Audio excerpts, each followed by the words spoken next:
할렐루야. 승리하셨습니까? 옆에 분들에게 인사하십시다. 우리 승리하셨습니까? 하고 승리하셨습니까? 네. 성도들의 한결같은 소망, 그것은 매일 매 순간 승리하고 싶은 것입니다.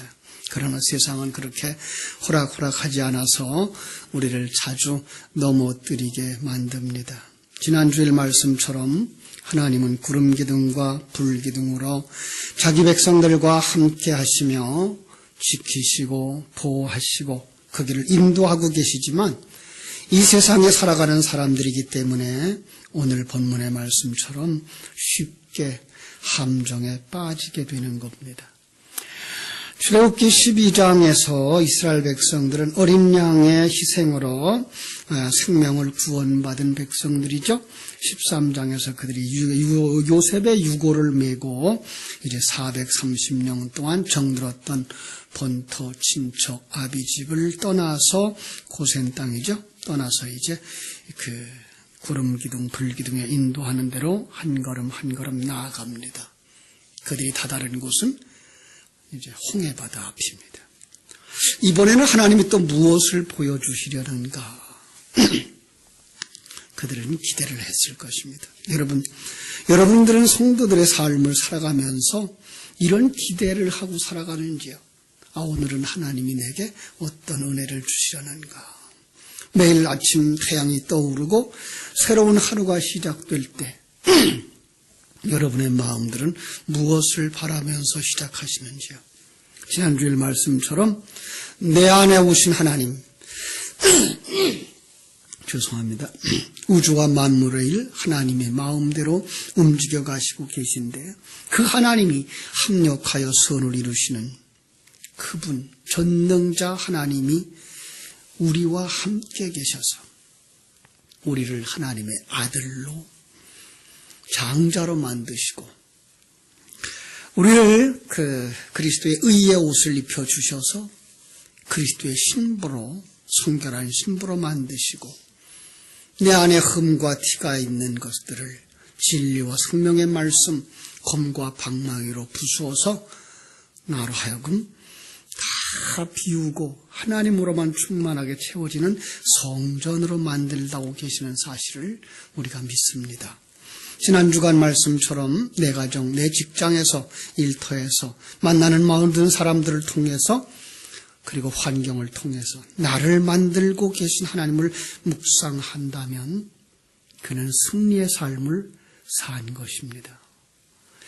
그러나 여기에 보이는 것처럼 오늘 본문의 말씀이 보여주는 것처럼 보이는 것으로 보여주고 함께하고 승리케 하는데도 불구하고 이스라엘 백성들은 그만 보이지 아니하는 모세를 인해서 모세가 갑자기 보이지 않자 그들은 두려워하고 그저 찬송은 사라져버렸고 그들은 두려워하고 그들이 어떻게 할 바를 모르면서 아론에게 나와서 우리를 인도할 신을 만들라라고 요구하는 모습을 보게 됩니다. 이게 우리가 쉽게 빠지는 함정입니다. 승리의 삶을 살고 은혜의 삶을 살고 하나님 말씀을 의지하면서 살아가지만 그러나 한순간 우리 앞에 어떤 것이 보여지지 아니할 때 우리는 금방 불안해한다는 것이죠. 그렇죠? 이 사실은 성경 속에 있는 그 사건들은 오늘 우리가 살고 있는 이 사실에 대한 표현입니다.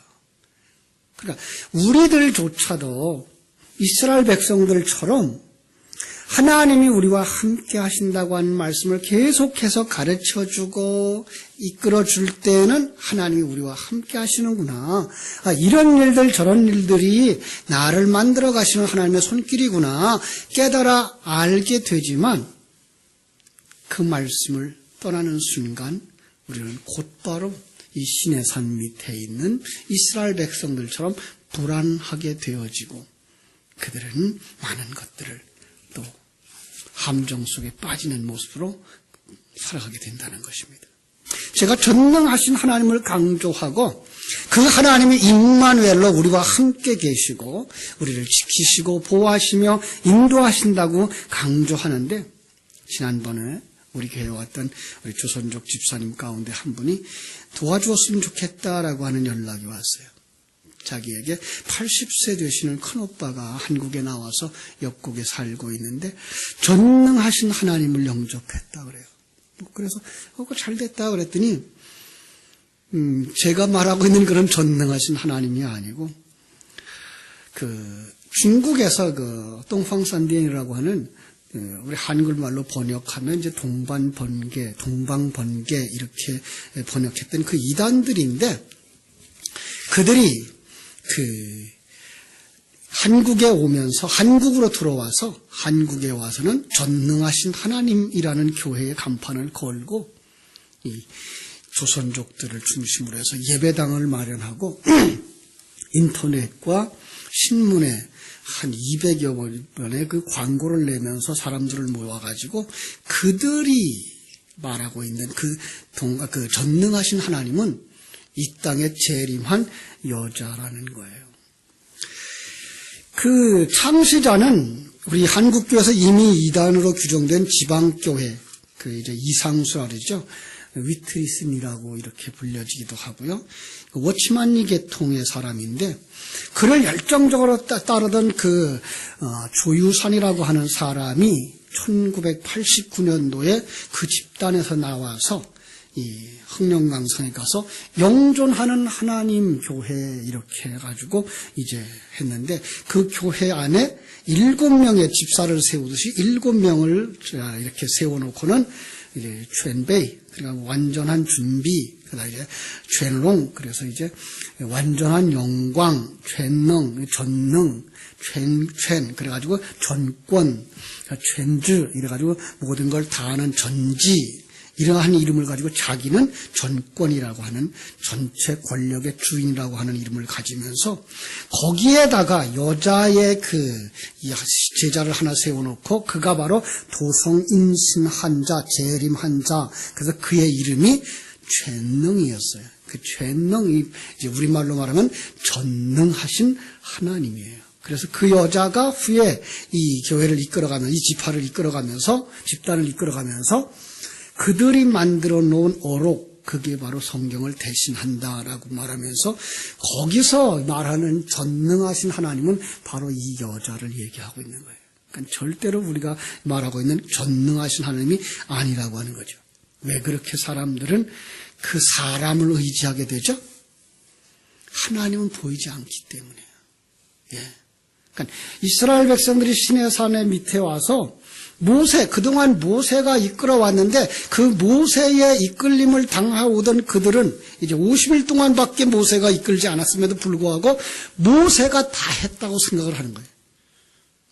재앙을 내릴 때에도 모세가 했다고 생각하고, 홍해를 가를 때에도 모세가 했다고 생각하고, 메추라기 만나를 내려 먹여줄 때도 모세가 해줬다 생각하고, 반석을 쳐서 물을 내줄 때도 모세가 해주었던 거예요. 왜요? 하나님은 안 보이고 모세는 보였기 때문에 그렇습니다. 사람들은 이렇게 그 교주들이라고 하는 걸 만들어 놓고 따라가기를 하나님 따라가기보다 더 즐거워하는 모습을 보게 됩니다. 다시 출애굽기로 돌아갑니다. 19장에 이르러서 모세는 이스라엘을 거느리고 시내 산까지 왔습니다. 대략 출애굽한 지 50일 동안. 그러니까 모세가 그동안 일으켰던 그 기적을 하나님이 모세를 도구로 사용하셔서 한 일임에도 불구하고 그들은 그걸 보지 못하고 모세가 했다라고 생각했기 때문에 그렇습니다. 그런데 그 모세가 보이지 않자 그들은 당황한 거죠. 이제 우리 어떻게 하면 좋겠느냐, 동요가 일어나기 시작했습니다. 예수님 시대에도 그랬습니다. 이 시대도 그렇습니다. 예수님 따라다니던 제자들, 예수님 십자가에서 죽으셨습니다. 이제 큰일 났구나, 망했구나 라고 생각했던 그들 앞에 3일 만에 부활하셔서 나타나자 그들은 굉장히 기대를 했습니다. 야, 죽었다가 살아난 자가 있으면 나와보라 그래. 바로 이분이 우리의 하나님이야. 이분이 이 땅의 다윗 왕국을 재건할 메시아야, 이렇게 나갔어요. 그래서 사도행전 1장 6절에 보면 그들이 모여서 예수님께 그렇게 물어보죠. 이스라엘 나라를 회복하실 때가 이때니까? 라고 물어보죠. 그들 대답하지 않아요. 그리고 승천해버리셨어요. 그건 바로 다시는 너희들 앞에 보이는 형상으로 나타나지 않겠다라고 하는 사인이었어요. 왜냐하면 하나님은 이 땅에다가 다윗 왕국을 세우려고 하는 계획을 한 것이 아니다라는 것을 가르쳐주고 계신 것이었어요. 그런데 사람들은 그때부터 또 보이는 형상들을 찾아다니는 겁니다. 이스라엘 백성들이 추구했던 것과 똑같은 것입니다. 우리도 마찬가지입니다. 모세가 시내산에 올라가 40일 동안 보이지 않자 그들은 두려워서 아론에게 나와서 뭐라고 말합니까? 일어나라. 우리를 위하여 우리를 인도할 신을 만들라. 이 모세 곧 우리를 애굽 땅에서 인도해낸 사람은 어찌 되었는지 알지 못함이니라. 그리스도를 상징하는 모세. 무슨 일을 하고 있는지 지금 모르는 겁니다. 애굽 생활, 시간과 공간 생활에 익숙한 그 사람들은 영의 영역에서 일어나고 있는 일들을 생각하지 못하고 당장 보이는 어떤 것이 있어야만 그 마음이 편안했던 것입니다. 그 당시만 해도 그래도 구름 기둥과 불 기둥으로 그들을 인도해 주셨어요. 기적같이 하나님이 만나를 먹여주시고 물을 먹여주셨어요. 그럼에도 불구하고 그들 앞에 보이는 어떤 형상, 모세가 없었기 때문에 그들은 우상을 만들고 있었던 것을 봅니다. 그래서 성경은 이 본다고 하는 단어를 여러 가지로 표현하는데요. 한 4가지로 나눠 볼 수 있어요. 하나는 그냥 눈으로 보이는 것을 보는 걸 갖다 옵티노마이라는 말을 써요. 옵타노마이라는 말은 그냥 그 눈으로 본다라는 뜻이에요. 보이는 것을 그냥 보고 있는 거, 바로 이게 옵타노마이예요. 시편 8편 3절은 이렇게 말씀하셨죠. 주의 손가락으로 만드신 주의 하늘과 주께서 베풀어 두신 달과 별을 내가 보니. 여러분, 제가 이 문장을 해석한 적이 있는데 기억하시는지 모르겠습니다. 하나님이 천지와 만물을 무엇으로 만들었어요? 이 말씀으로 만들었죠. 빛이 있으라 하시면 빛이 있었고, 해와 달과 별이 있으라 하면 해와 달의 별이 있었어요. 그렇죠? 자, 그런데 왜 시편 8편 3절은 손가락으로 만드셨다 그랬죠? 천지와 만물은 손가락이다라는 얘기예요. 그래서 손가락은 뭘 하고 있는 거예요? 표지판이에요. 뭘 지시하고 있는 거예요. 그러니까 이 땅에 있는 모든 것들을 하나님이 만드셨다는 말을 하시면서 그걸 주의 손가락으로 만드셨다는 거예요. 그걸 통해서 보이지 아니하는 하나님을 지시하기 위하여 만들어 놓은 것들이라는 사실입니다. 그렇습니다. 그런데 사람들은 그것을 통해서 보지 못하고 그걸 통해서 손가락이 지시하는 그 하나님과 하나님의 일하심을 보지 못하고 뭐만 보죠? 손가락만 봐요. 참, 그러면 이것은 우리는 잘못 보는 것이죠. 그렇습니다. 그걸 갖다가 옵타노마이라고 말을 하는 거죠. 하나님이 이걸 보라 라고 할 때 이걸 보라 라는 그 단어가 무슨 뜻인가 하면은 이제 에이돈이라는 말입니다. 그 말은 하나님이 이걸 보라는 겁니다. 어떤 거죠? 손가락이 지시하시는 것, 그겁니다. 예. 자, 그 다음에는 그게가 뭐야 라고 시험해보고 맛보고 만져보고 하는 단어가 맛보다 시험해보다 라고 할 때 그때 보는 단어가 블레뿌입니다. 블레뿌라는 말은 시험해보다 맛보다. 그리고 그걸 맛보고 시험해보고 그게 뭔지 깨달아 알았을 때 그걸 갖다가 호라오라고 말해요. 그걸 갖다 내가 보았다라고 말하는 거예요. 그런데 바울이 내가 하나님을 보았다라고 말했을 때, 예수를 보았다라고 말했을 때, 바로 여기에 있는 호라오를 쓴 거예요. 그러니까, 바울은 믿음으로 눈이 열려져서 하나님을 보았다라고 하는 건 그건 깨달아 알았다는 뜻이에요. 그렇습니다. 이렇게 성경은 하나의 단어이지만 깊은 내용들을 우리에게 보여주면서 이 세상에 보이는 어떤 것을 통해서 보이지 아니하는 하나님의 세계를 가르쳐주고 있는 것입니다. 그런데 이게 눈이 열려지지 않으면 여전히 옵타노마이 하고 있는 겁니다. 보이는 것이 전부인 줄 알고 이 시간과 세상이 인생의 전부인 줄 알고 그것만 바라보고 살아가고 여기서 부귀영화를 누리려고 한 것, 그들을 갖다가 성경은 소경이라고 말하는 겁니다. 그렇죠? 눈이 있는데 불구하고 영적인 세계를 보지 못하는 자들이라는 뜻입니다. 그러면 그들이 보이지 않는 하나님의 영역, 천국의 영역, 성경을 이해하지 못하고 하나님의 존재도, 하나님의 나라도, 하나님의 일하심도, 성경도 세상적 관점, 세상적 시각으로 보게 된다는 거예요. 그것이 우상숭배입니다. 예. 그래서 그걸 갖다가 탐심이라고 말하고 성경은 탐심도 뭐라고요? 우상숭배다라고 말하는 것입니다. 그렇습니다. 진정한 하나님의 세계를 바라다보고 그분에게 경배하고 그분의 말씀을 따라가야 할 인생들이 그 보이지 아니하는 하나님을 보지 못하니까 보이는 세상의 것들에 하나님의 옷을 입혀놓고 그걸 하나님의 일하심이라고 보고 있고 그것만 바라보고 살아가고 있는 자들이 우상숭배자들이라는 것입니다.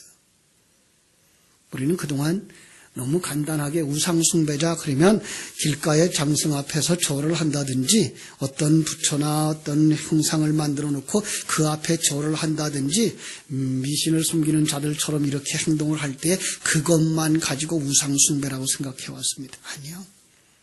그냥 보이는 것들에 대한 최대한의 가치를 부여하고 그걸 삶의 목적으로 살고 삼고 살아가는 그들이 바로 우상숭배자들이라고 하는 사실입니다. 그들은 아론에게 올 졸라댑니다. 우리를 위하여 우리를 인도할 신을 만들라. 아론이 그들 앞에서 무슨 일을 행합니까? 2절로 4절의 말씀처럼 금고리를 빼어다가 금을 부어서 녹이고 그걸 조각칼로 새겨서 그 송아지의 형상을 만듭니다.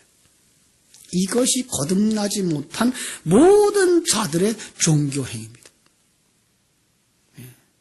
그러니까 이것은 교회 밖에 있는 사람들만 하는 행위가 아니라 자칫 잘못하면 교회 안에 들어와 있음에도 불구하고 보이지 아니하는 하나님에 대해 인정하지 못하는 자들이 교회 안에서도 이렇게 우상숭배할 수 있고 금송아지 만들 수 있다고 하는 것입니다. 그래서 예배당에도 십자가를 걸어야만 하나님이 있는 것 같고 아니 집에도 그래도 예수 사진이라도 하나 걸어놔야 예수님이 함께 하시는 것 같고 예배당이든 기도원이든 십자가나 큰 그 목자의 형상이라도 하나 만들어 놓아야만 거기에 하나님이 있는 것 같이 생각되는 그것도 없으면 심지어 훌륭한 목사라도 만들어 세워놓고 훌륭한 예배당이라도 만들어 놓아야만 마음에 거기에 하나님이 있다라고 생각하는 바로 그것이 우상숭배일 수 있다는 것입니다. 참 무서운 것입니다. 거기서 누가 나와요? 이단이 나오는 겁니다. 우리 과거에 있었던 박태선이나 문선명이나 이만이나 이런 사람들 다 그 종류의 사람들 누가 만들어요? 우리가 만들어요. 네.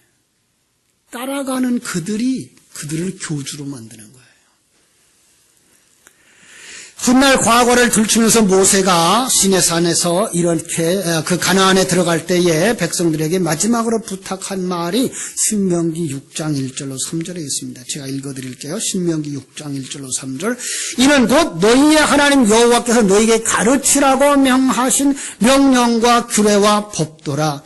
너희가 건너가서 차지할 땅에서 행할 것이니 곧 너와 네 아들과 네 손자들이 평생에 네 하나님 여호와를 경외하며 내가 너희에게 명한 이 모든 규례와 명령을 지키게 하기 위한 것이며 또 네 나를 장구하게 하기 위한 것이라. 이스라엘아 듣고 삼가 그것을 행하라. 그리하면 네가 복을 받고 네 조상들의 하나님 여호와께서 네게 허락하심같이 젖과 꿀이 흐르는 땅에서 네가 크게 번성하리라. 가르치라는 겁니다. 가르치기 위해서 먼저 들으라고 말하는 것입니다. 왜 그러죠? 로마서에서 말하듯이 믿음은 들음에서 나기 때문입니다. 성경을 주고 기록한 걸 주면 되지 거기에 왜 들려줘야 됩니까? 성경을 기록해 놓으면 그것도 우상화되어진다는 것입니다.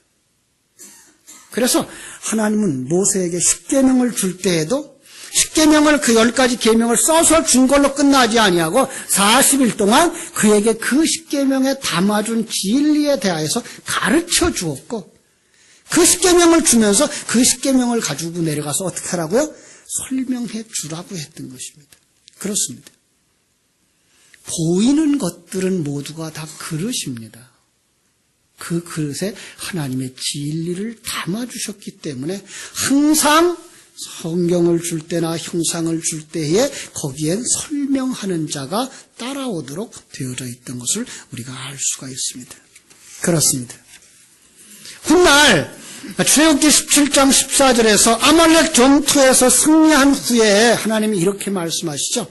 여호와께서 모세에게 이르시되 이것을 책에 기록하여 기념하게 하고 여호수아의 귀에 외워 들리라. 내가 아말렉을 도말하여 천하에서 기억함이 없게 하리라. 기록해 두었으면 되는데 왜 읽으면 아는 내용이 아니라는 거죠. 그래서 너는 외워 들려라. 네가 그걸 외워라. 어떻게? 표면적인 것이 아니고 그건 손가락이기 때문에 그 손가락이 지시하고 있는 그 내용, 보이지 않는 영적 세계의 그 상황을 영원히 변치 않는 그 진리를 내가 그에게 외워서 들려주어라.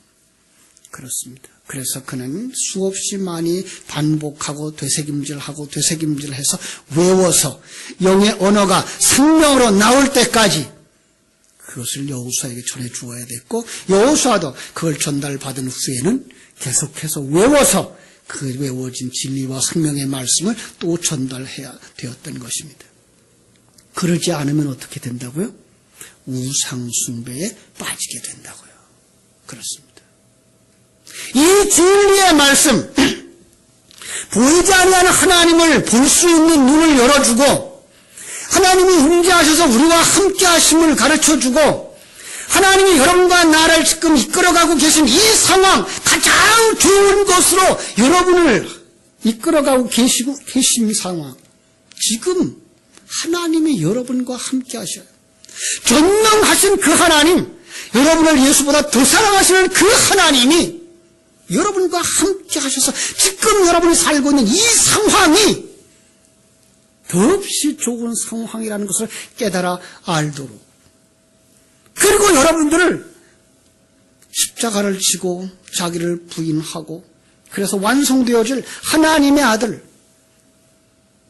그리스도의 신부 성전으로 인도하고 계시다는 사실을 깨달아 알게 하기 위해서는 세상에 보이는 것들이 아니한 보이지 아니하는 세상의 이야기가 필요하다는 겁니다. 그걸 보지 못하면 곧바로 함정에 빠지는데 그게 우상숭배. 이스라엘 백성들은 애굽에서 노예 생활하면서 배운 거 그겁니다. 송아지 형상을 숭배하는 겁니다. 이 우상은 아마도 당시의 애굽의 신상들 중에 하나인 아피스의 형상이었을 거라고 추정을 합니다. 고대 근동 지방에 그 소라고 하는 건 다산과 풍년의 신이었습니다. 그들은 하나님조차도 그렇게 생각했던 것입니다. 아론이 소리칩니다. 너희를 애굽에서 인도하여 낸 너희의 신이로다. 아론이 밉습니다. 왜요? 모세와 같이 그들을 이끌어낸 하나님, 모세가 자기에게 전달해준 그 전달된 언어를 통해서 자기가 행동했던 그 상황들을 까맣게 잊어버리고 지금 금송아지 만들어 놓고 이게 너희들을 애굽에서 인도하여 낸 신이며 이게 너희들을 가나안까지 이끌어 갈 거라고 그렇게 선언하는 모습을 우리가 보게 됩니다. 제가 지난주에 아주 오후에 무서운 소리를 했습니다. 기억 안 했으면 좋겠는데요. 이런 얘기를 했죠. 일반 종교라고 하는 것을 얘기하면서 그 일반 종교의 제사장, 군주들이 종교를 이용해서 백성을 다스리고 그들의 노동력과 금품을 착취하는 것인데 목사가 그 일을 할 수 있다고. 영의 눈이 열리지 아니하면 목사의 행위가 그들과 다를 바가 없다고. 아론이 바로 지금 그 모습으로 서 있는 겁니다. 아론은 자기가 신의 사자라고 하는 자리에 서서 백성들을 우롱하고 있는 것입니다. 내일은 여호와의 절일이나 스스로 절기를 만들었어요. 그래서 그 이튿날 그들이 일어나서 뭐 합니까? 번제를 드리고 화목제까지 드렸어요. 화목제가 뭐라 그랬죠?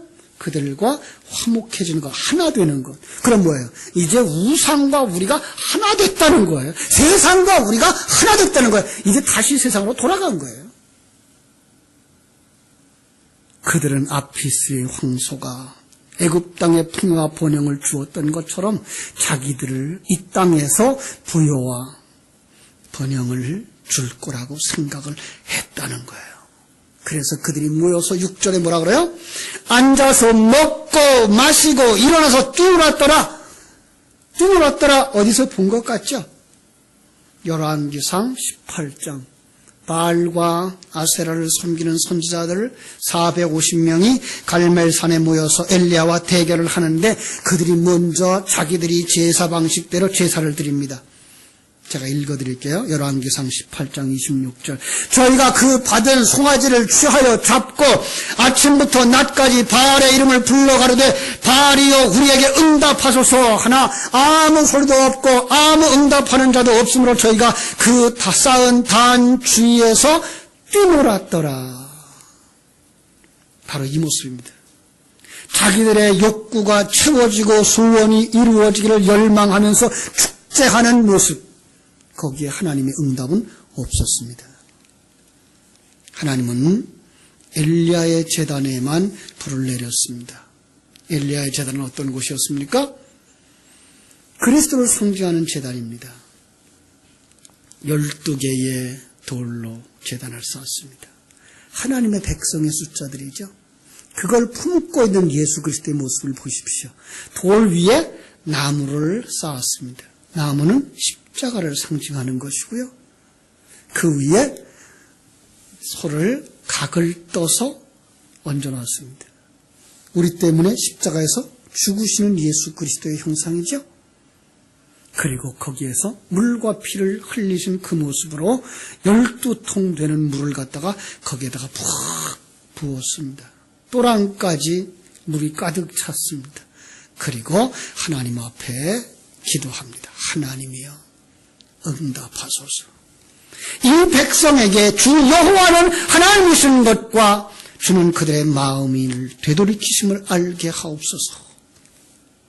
하나님께서 하늘에서 불을 내려 번제물을 나무와 돌과 흙까지 몽땅 태우고 또랑의 물까지 다 마르게 했다 그랬습니다. 그렇습니다. 우상숭배하는 이스라엘은 우상숭배하는 그 바알과 아세라 선지자들처럼 저주를 받게 됩니다. 그게 출애굽기 32장 10절 말씀입니다. 10절에 이렇게 말씀되어지고 있죠. 하나님이 그들에게 진노하셔서 그들을 진멸하신다라는 것입니다. 우상숭배자들 그들이 죄를 지은 것입니다. 죄의 삭은 사망인 것입니다. 지옥의 형벌인 것입니다. 그 모습을 32장 28절에서 담아주었습니다. 레위 자손이 모세의 말대로 행하며 그날에 백성 중에 3,000명가량이 죽임을 당하였다. 요한계시록 22장 15절은 이렇게 못을 박았습니다. 개들과 점술가들과 음행하는 자들과 살인자들과 우상숭배자들과 및 거짓말을 좋아하는 그 지어내는 자는 다 성밖에 있으리라. 그 죽은 자들, 천국에 들어가지 못하는 그들이 개요, 그들이 음행하는 자요, 그들이 살인자요, 그들이 거짓말자며 그들이 다 우상숭배자라는 것입니다. 눈이 열려지지 않아 하나님의 세계를 보지 못하고 살아가는 그들, 이 세상 것이 전부인 양 살아가며 이 세상 것에서 뒹구는 그들, 우상에 빠지는 것입니다. 그들이 천국에 들어가지 못하는 것입니다. 그들은 바깥에 쫓겨나서 슬피 울며 이를 갈게 되겠죠. 사랑하는 성도 여러분, 여러분들은 한 사람도 거기에 떨어지는 자 없게 되기를 주님의 이름으로 축원합니다. 그래서 성경은 말합니다. 시험에 들지 않게 깨어있어 기도하라. 그렇습니다. 우리는 정말로 눈을 열지 않으면 안 됩니다. 정말로 보이지 아니하지만 보이는 하나님, 그 하나님의 임재와 그 하나님이 우리를 지키시고 보호하신다는 사실과 그분이 우리를 인도하셔서 완전한 하나님의 아들들, 천국을 유업으로 받을 장자들, 그리스도와 한 몸을 이루어서 온전한 한 사람, 천국의 백성으로 만들으실 그 그리스도의 신부로, 그리고 새로운 성전으로 완성시켜 주실 그날을 바라보며 그 말씀을 주야로 묵상하는 자들이 되셔야 합니다. 그리고 여러분들은 그 말씀을 생명이 될 때까지 반복해서 쉬지 말고 기도해야 하는 것입니다. 여러분 모두가 다 이 사단이 놓은 올무, 시간과 공간 속에서 삐끗하면 넘어지는 이 올무, 우상숭배에 빠지는 자가 한 사람도 없기를 주님의 이름으로 축원합니다. 기도하겠습니다. 하나님 우리 아버지, 하나님의 크신 은혜와 사랑을 감사하옵고 감사합니다. 이스라엘 백성들, 바로 그들은 하나님의 은혜 속에서 애굽을 떠났고 하나님의 은혜 속에서 홍해를 건넜고 하나님의 축복 속에서 만나를 먹으며 생수를 마셨습니다. 그러나 그들 앞에 인도하던 모세가 보이지 아니하자 그들은 곧바로 세상으로 눈을 돌렸고 세상 사람들이 살아가는 삶의 방법을 따라서 살아갔습니다. 바로 그것을 우상숭배라고 말하며 나는 이런 자들을 절대로 원치 아니한다고 말씀하시는 하나님의 음성을 듣고 경고를 받게 하시는 것 감사를 드립니다. 사랑하는 아버지 하나님이여, 이 시간 머리 숙인 사랑하는 모든 성도들이 하나님이 함께 하시며 하나님이 지키시고 보호하시며 인도하셔서 하늘나라를 유업으로 받을 수 있는 장자로 만드시고 주님을 신랑으로 모시고 한 몸을 이룬 그리스도의 신부로 만드시고 하나님을 내 안에 모시고 사는, 내가 하나님으로 말미암아 충만되어진 성전으로 완성되어져 가는 것을 기뻐하며 살아가는 복된 성도들이 되도록 축복해 주시옵소서. 한 사람도 거기에서 넘어져서 세상에 빠지거나 우상숭배에 빠지는 어리석은 자가 없게 해주시기를 간절히 소원하며 거룩하신 예수님의 이름으로 기도하옵나이다. 아멘.